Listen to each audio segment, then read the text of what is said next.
Hi, what's up guys? Welcome back ulit sa ating channel. Naisipan ko lang ulit mag-video para i-share naman yung mga makabuluhang bagay na pwede nyong matutunan at pwede nyong gawing motivations. So ayun guys, umpisahan na natin. Boom! Yung mga nakaraang araw guys, siguro mga weeks na din yung nakalipas. Nagtry ako mag-scroll sa Facebook, TikTok, pati na din sa YouTube. Halos sa mga nakita ko yun, maliban sa mga balita, sa mga iba't iba pang mga nakikita natin dun sa Facebook, madalas din yung lumalabas sa mga newsfeed natin yung mga achievement na galing sa mga friend natin doon. Sa mga tao naman din natin kilala, sinishare nila yung mga naaabot nila sa buhay.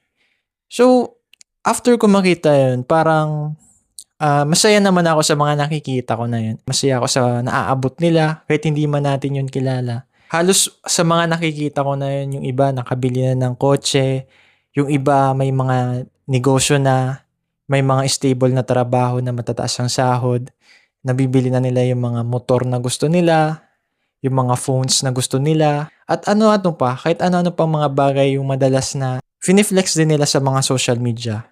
Lalong-lalo ngayon, pa-summer na, 'di ba? Nagpupuntahan sa mga magagandang beach, travel doon, travel sa ibang bansa. 'Yun yung madalas na nakikita natin sa mga social media. At nakikita natin yung mga mukha nila na ang sasaya nila, 'di ba? Na-enjoy nila yung mga moments na 'yun. After ko makita 'yun, parang masaya naman ako pero wag na tayong magplastikan guys. Pero sa loob din natin andun yung inggit, andun yung comparison, 'di ba? Hindi natin maitatanggi na nafi-feel din natin yung mga ganong negative. Natatanong natin yung sarili natin na bakit tayo ganito tayo sa buhay? Bakit hirap tayo? Sakto lang yung sahod natin. Nagtatrabaho naman tayo ng maayos. Ginagawa naman natin yung makakaya natin sa araw-araw na gumigising tayo, 'di ba? Pero bakit parang ganun may kulang? Ba't may kulang pa rin sa sarili natin? Ba't hindi natin maabot yung plano pa natin last year pa na this year maaabot din natin, 'di ba? Makakapag-ipon tayo, makakabuo tayo ng sarili nating negosyo, magkaroon tayo ng sasakyan na magagamit natin sa trabaho. Pero sa kasamaang palad, ito lang yung kaya natin sa ngayon, 'di ba? Ito lang yung meron tayo sa ngayon.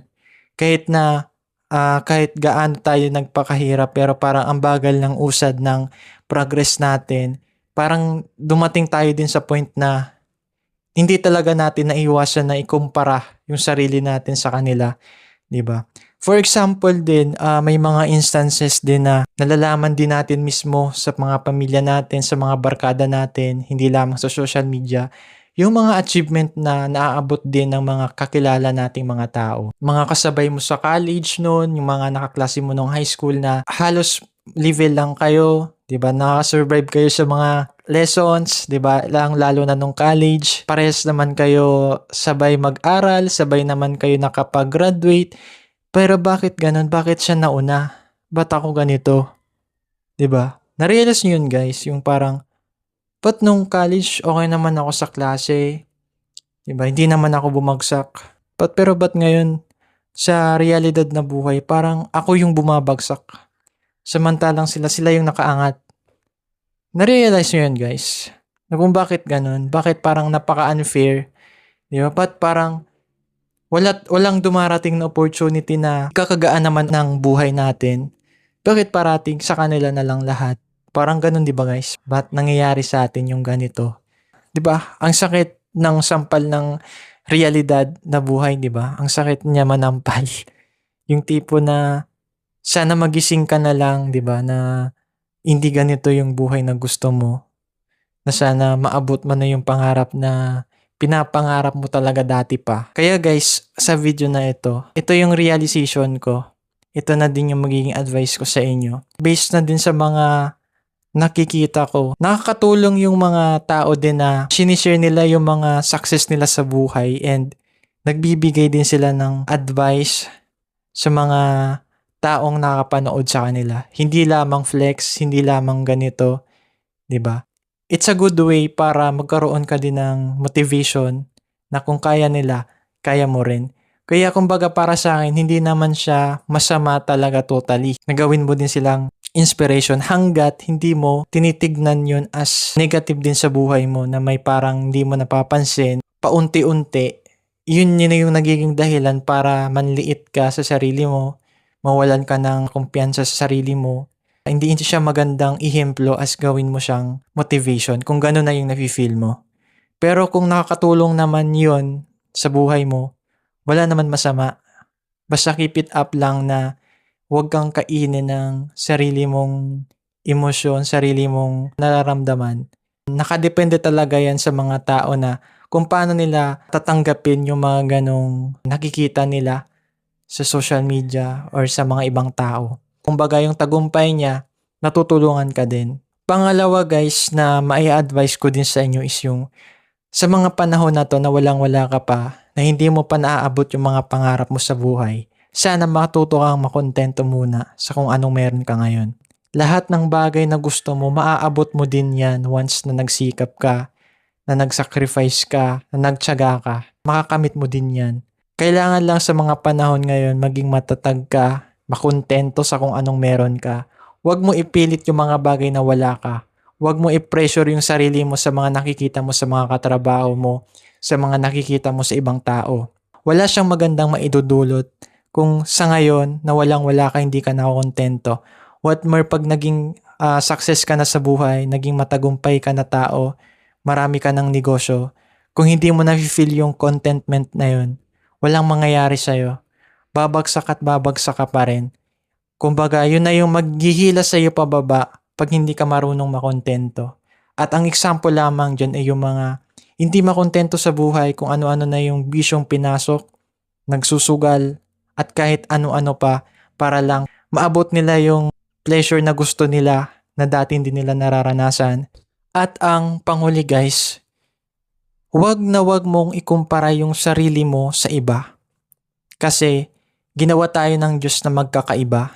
Iba yung kulay natin, iba yung itsura natin, iba yung pananalita, kilos, at mindset natin. Iba yung pathway na binigay sa atin ni Lord at iba din sa Kanya. Kung naabot niya yun ng mabilisan, possible din na maabot mo din yun ng mas mabilis pa sa Kanya.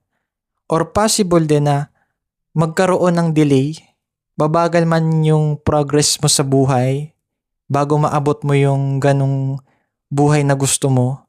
Pero paunti-unti, kumbaga may natatapakan kang hagdan para maabot mo yun. Kasi lahat ng pagkakataon na feeling mo parang wala na, parang di mo alam na ano kaya to?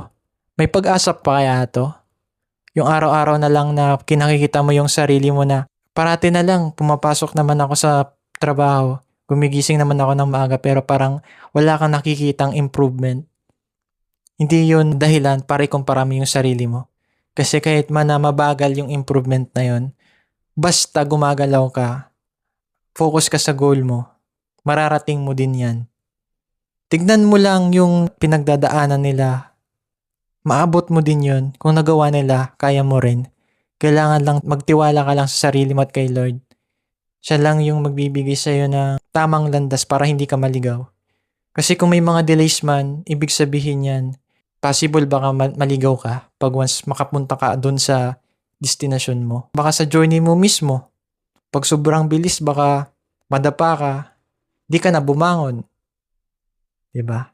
Kaya mas maganda na kahit mabagal man siya, kahit pakunti-kunti lang yung improvement, yung progress.